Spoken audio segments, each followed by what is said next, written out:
Welcome to Good Mythical MORE. We ask you to tell us about the dumbest stuff that you've ever believed. We also got some crew members that we're going to hear from, so let's laugh at some people's beliefs. But first, let's congratulate Tim Clark for winning a $30 Mythical.com gift card because he repped that Mythical merch out in the wild. Look at that. He's got the Mythical Kitchen merch. Got it for Christmas. Apron and the towel. Look at that. And he's made himself some stuff, and he's happy about it. He's a bearded Josh Shearer. Mythical merch makes you happy. Oh, cheeseburgers make me happy. All right, we got some cards here. Let's hear some ridiculous I think we're gonna bring them up here too. Is this the same thing on these cards as we can see right here? And I also have them written over well, here. You know what? We'll see which one feels the best. 3 spots. We'll start with our very own Kevin Kostelnik. I like saying his last name. Kostelnik. What do you think the origin of that is? I thought the T was silent. Kevin, are you here? Yeah, it's actually Kostelnik, and we've worked together for 6 years, so. No, it's Kostelnik. I've never once said your last name, but I didn't. No, the origin. I wasn't about to try to. The origin of it is Kostelnik. One of Kevin. Really? Are you sure? Kevin Kostelnik's ancestors. We're talking like maybe 7 or 8 generations back. Was hiking across Europe because they've done that, you know. And you're doing all this to show that you're not wrong. And they about someone else's found name? a hostel. The guy who was named Nick asked, "How much does the hostel cost?" And they called him Hostel Cost Nick. And then they, over time, changed it, because this is what happens with last names, to Kostelnik. And then Kevin got the bright idea to change it to Kostelnik. And I like to stick with what his ancestors intended. Kevin Kostelnik. So Kevin Who is Kostelnik. that? Are you serious, Kevin? Is that how? Have we been saying it wrong this whole time? Or I haven't said his last name. Can I ask the question? I'm not allowed to speak? Okay, I'll be quiet. Have we ever, have we been pronouncing your name wrong this whole time, or have we just never said it? I honestly think that's the first time I've ever heard you say my last name. Yeah. That's what I was trying to say until I was told I couldn't speak. Whereas every time that we say Matt Carney's name, we say Matt Carney. But it's actually Matt Carney. When I was a kid, my dad told me that if I ever pulled down my pants and exposed myself in public, the penis fairy would come and cut my penis off. Needless to say, he would Kostelnik it right off. Needless to say, I never exposed myself in public. You know, whatever it takes, Kevin. Kevin, did he have a sense, or did you have a track record of exposing yourself in public? I don't know, but he told all of my friends as well too, so I wasn't the only one. He was afraid that just you and all your friends are gonna go around exposing yourself. Yeah, I guess when you really think about it, it doesn't make my dad look very good, does it? Well, wait. I specifically remember in kindergarten being in the library for story time, and this one guy in my class just stood up in the middle of the story and pulled his pants down. And then the librarian was like, "Jason, pull your pants back up." And then he pulled his pants up. And I remember every moment. Did the penis fairy show up? Yes. No, it's literally... And cut it off? It's something that happens in kindergarten. I mean, that was the first time I saw somebody else's penis besides, one of my family members. Yeah. And it's just people... Besides one of my people pull you around a corner and show you their penis in kindergarten. Tell me more about your family members' penises. My dad or my brothers? Which one do you want to know about? I'm sorry, I asked. It was a joke. Yeah. I grew up with a father in the home. I was just saying, hey, this is Matt. A naked father? Kevin not exposing himself doesn't line up with his behavior in our office at all. So Matt Carney. Okay, all right, Matt Carney. Be careful. Talk about hot dog on a stick. Am I right? Wow. The penis fairy. That is so ridiculous. And you believed him. I mean, I never pulled my pants down in public. That's horrible. Yeah, it works. I mean, I think about that penis fairy all the time. Keep not doing that. Let's hear another one. This is from Jonathan. When you see, you're like watching Good Mythical Morning early in the day, if you like watch it right after it comes out, and then like you're like 2 hours later, the thumbnail's different. And then it kept changing every 15 minutes. You have Jonathan to thank for that. Yeah. Jonathan is saying, nope, we need a different thumbnail. Nobody cares, guys. No one likes you anymore. What are we going to do? I have 4 older sisters, and when I was a kid, the penis fairy... No, this one's not about the penis fairy. I thought I had to choose one of them to marry when I became an adult. When I found out that's not how it worked, I was relieved, to say the least. Super relieved. They're pretty gross. His sisters are pretty gross. Thought he had to marry one of his older sisters. Jonathan, are you there? Yeah, I'm here. Okay. So, Are you married now? No, I'm not married. Okay. how Are your old, sisters married? How old were you when you realized you didn't have to marry a sister? I was too old. I was 8. Oh, wow. There's some tense years there. You know? Yeah, that's a long time to live, tense knowing few that your years. future is incest. Did you have one of them selected? I didn't have to. He's like, I don't want to answer that. Said they were all nasty. If you had, Yeah, don't answer that. if you had to marry, one of your stepsisters. I don't have any sisters. Which one would you choose? That would be legal. Which one would you choose? I only have one stepsister. Oh, I guess we know the answer. You walked right into that one. Are we getting into some? Okay. Yeah, this is a mythical beast. You did in the dark. Growing up, my parents and neighbors had a long-standing feud. So my mother joked we couldn't talk to them because they ate little children. Wow. I fully believed we just casually lived next to cannibals for a long time. Made for a horrifying time if we threw our ball in their yard. The ball's in the cannibal's yard. I mean, I'm not trying to toot my own horn, and I know you're the same way. It's just like, to an extreme, we didn't tell our kids fibs in order to... You tell your kids fibs all the time just to mess with them, but not to elicit certain behavior, right? And I don't tell them fibs anymore now because they don't trust me. They can, right. They can see through it. But, I mean, I just don't... I guess you kind of forget that, like, little kids believe We'll these believe things. anything. Oh, my God, my penis is going to be chopped off, and my neighbor is going to eat me. Now, if this was based on a feud, that's one thing. If it was like, They eat we little know children. that these people are dangerous or something like that, and we want to stay away from them, so I'm going to make up something that a little kid can comprehend and will be like a hard line in the sand. Cannibal is a hard line in the sand. But I don't know about this. I wonder how they found out it wasn't true. That's a tough one, Kim. I don't know.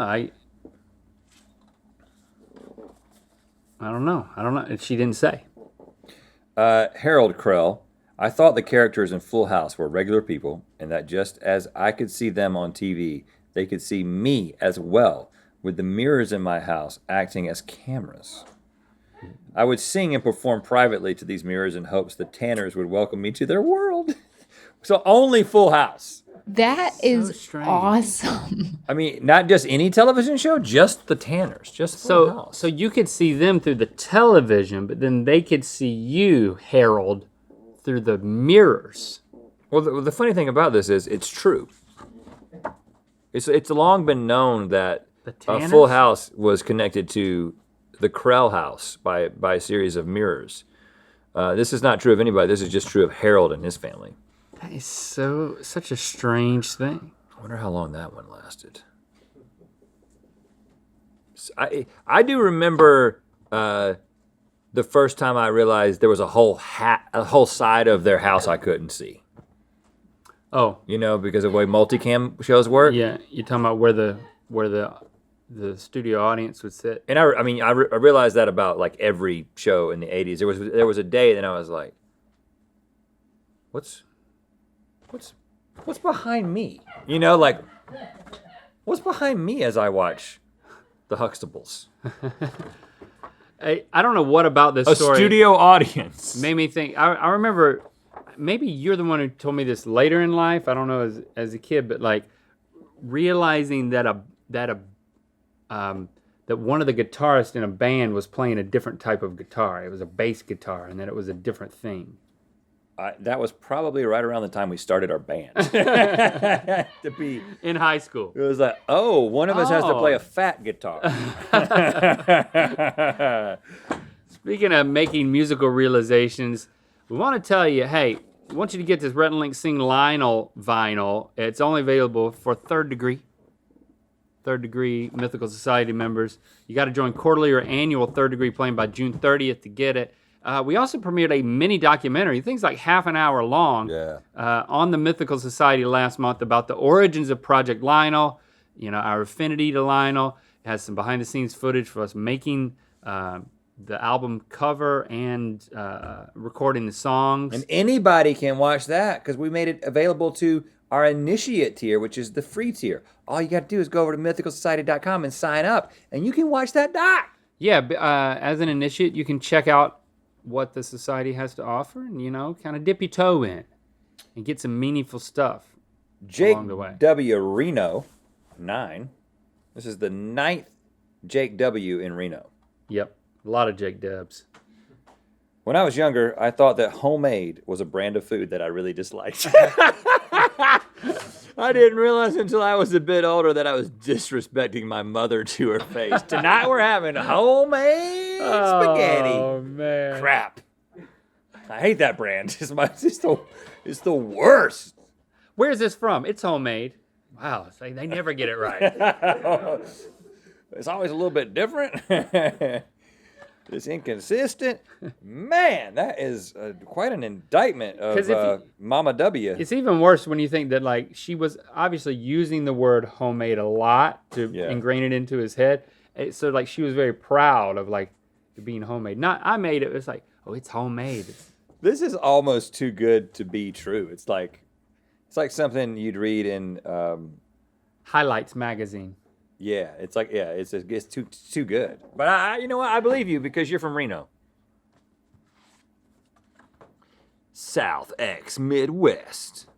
This is probably somebody who was in the South and then moved to the Midwest.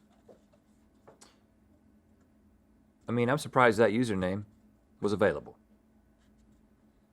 When I was a kid, I thought you could get rid of smelly things by smelling them up. So if I farted in class or something, I would try to sniff it all up so that no one else could smell it. Hold on. That is true. It is true. It is true. I if you do suck that. hard enough. Megan, that's true. It is true because a fart is just butt particles that are in the air. And so if you were to stick a crazy high-powered vacuum into a room right after somebody farted, it would smell it all up. Or just right up your tuchus. Yeah. Have you ever farted directly into a vacuum? No. Try But we it. should. Try it. You should trap farts for a week and then open it up. A fart buster. Stick a dust buster. Yeah, right this is still true. Smelling things up. Yeah. But I got to say that typically when you're a kid, your nostrils and your lung power, it's just not powerful enough to really impact it beyond a negligible amount. But if you open your mouth and suck in with your you got to really mouth. taste it. You got to really eat it like a meal. Now, some that people, when they're smelling something bad, they close their nose.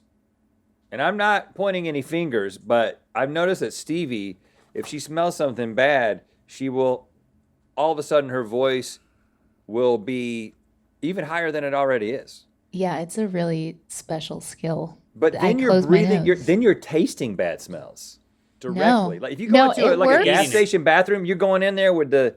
I subconsciously, I unconsciously do it now for everything. So if I'm walking downtown and I know it's about to smell really bad, I'll just not breathe through my nose, and I know. You hold it? Yeah. You hold No, it? I don't She hold does my it. breath. She does it No. without her hand. I can do it without my hand. Can I just won't we smell. do it right now and hear your voice? Talking like this. Yeah, this is what my voice sounds like if I'm holding my nose. But I think Well, it's not that different. it's not I that could different, and tell. also I could tell. yeah, I'm not smelling right now. I'm not smelling right now. I'm not smelling right now either. I'm not smelling right now. I'm not smelling right now. Let's hear another. You're tasting all the bad No. smells. No. Yeah, yeah. Your nose has filters in it. Leanna Turner, I really thought quicksand and falling pianos and anvils would be a bigger deal. I genuinely thought this was something I'd have to deal with. Like once you really get out into the real world as an adult, Yeah. the dangers of falling pianos. And the thing is that, you know, quicksand and falling pianos and anvils do kill people. And you got to think, when you're in that situation, well, if a falling piano or anvil takes you out, you probably didn't see it coming. But if you're in Yeah. quicksand, Oh, yeah. you're like, oh man, really? This is what's happening right now? Like, I'm literally dying this way in quicksand, like a Yeah. cartoon character? Yeah, yeah. It'd be kind of cool. That sucks. Yeah. There are ways out. And Horchata God 7. 6 more of those. Yep. I worship the third. Horchata God the Third. When I was younger, I believed that the people playing on the radio were at the studio when their song would come on, so I would turn off the radio so they can go home and spend time with their family. This is similar to thinking that the Full House is on the other side of your mirrors, but Yeah, you think you're way too important. Horchata God 7. I mean, you are a god, but it is of horchata. when do you think there was a time in which you thought that listening to people playing music on the radio was a live thing? When did you I don't know that I ever thought about it. maybe this is a better question. When did you realize, because based on comments in many YouTube videos, there's lots of people who have not yet realized this, that when you watch a music video, you're not watching the person perform the song in that moment. When did you realize that? Like, there's literally people like, I see. Well, if we didn't know what a Somebody's bass, singing. which do you know first? What a bass guitar is, or that they're lip syncing? Because it's kind of the I knew people were lip syncing well before yeah. the bass guitar, yeah. but I had no idea. I don't remember thinking about it. I had no idea about the intricacies of a drum kit. Well, I definitely knew about lip syncing because, like, when we were young, like in the '80s, there was a lip sync competition show, and Putting on the hits. and it was very much. I was like, oh, now I understand. I can start to realize that happens all over the place. There was also a lip sync competition show with Fergie. I think Yep. it was called The Great Pretenders. The Great Pretenders. Fergie, I like putting on. Fergalicious. Yeah, yeah. Well, Horchata God, give our respects to the other 6, especially the third. To get the Rhett and Link Sing Lionel vinyl release, join Third Degree Quarterly or Annual by June 30th. Visit mythicalsociety.com for details.